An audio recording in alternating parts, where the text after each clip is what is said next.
Ngayon lang nagawa ni LeBron James to sa kanyang karir, hindi umobra ang alien sa hari ng NBA. Hindi pa pwede kay AD ang ginagawa ni Wemby mga idol. History para sa duo ng Lakers. Parte pa din ng NBA Cup Los Angeles Lakers versus San Antonio Spurs. Hindi makakalaro si Rui Hachimura para sa LA mga idol, kaya pinalitan muna siya ni Dalton Knecht sa starting 5. Opening frame, what a start by San Antonio, 6-0 run mga idol. Ganda ng alley-oop play to Wembanyama. Sinundan pa yan ng 3-pointer ng alien ng NBA. Hype kaagad si Wemby. LeBron James gigil na mga idol dahil hindi makascore ang Lakers. Ayon, inatake na talaga ang depensa ng kalaban. Kita na problemado ang Lakers sa haba ni Wembanyama. Hirap na makascore sa paint area sa AD. Dinadali pa sila ng kaliwat kanang lob play ni CP3. Eto, gusto rin makita ng tao, Wemby versus LeBron James, pero hindi umobra ang alien sa hari ng NBA. Nag-airball si Wembanyama mga idol. Umabot ng double figure ang kalamangan ng home team. Sinasamantala ni AD habang nagpapahinga si Wembanyama.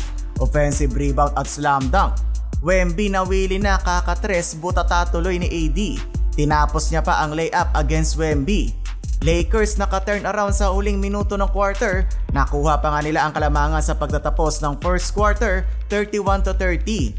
Mamaw agad si Dabraw AD kumamada mga idol ng 16 points. Second quarter, biglang nag-init ang shooting ni Max Christie. Nag-extend ang run ng Lakers sa 21-2. Grabe din ang in-improve ng 3-point shooting ni Wembanyama. Para nag-aala Steph Curry, bigla na lang tumitira ng 3. Nakadikit ulit ang home team 42-41. May counter run ulit ang Lake Show. AD pumapakita na naman ng kanyang mga perimeter jump shot. Ito naman ang best game ni Max Christie so far ngayong season mga idol. Meanwhile, naka back-to-back triples ang White Boys ng Lakers, Knecht at Reeves. Nakailang talon din si Bronny James sa ginawang run ng Lakers. Huling segundo ng quarter, the connection between LBJ at AD, slam dunk. 68-60, abante ng 8 ang LA Lakers. Magte-30 puntos na kaagad si Dabraw AD with 26. Naka-11 points naman si Max Christie off the bench. Third quarter, hindi umubra ang pa-dribble-dribble ni Wembanyama. Inistila ni AD at tinapos ni LeBron James. Sumabay doon sina Chris Paul. Siguro may nakita na naman body si Austin Reeves. Ayun, nagpamalas na naman ng no-look pass. Dikita ng laban ngayong quarter mga idol, pero si LeBron James walang paawat. Gumawa ng history sa kanyang karir with 4th straight triple-double. Dilaw nag-aambag ng puntos off the bench. And ng third, 93-86. Final quarter, dikitan pa din ang laban mga idol. Nakuha ng San Antonio ang kalamangan mula sa 3 ni Devin Vassell. Hindi papatalo si AD, bumawi ng top of the key 3-pointer.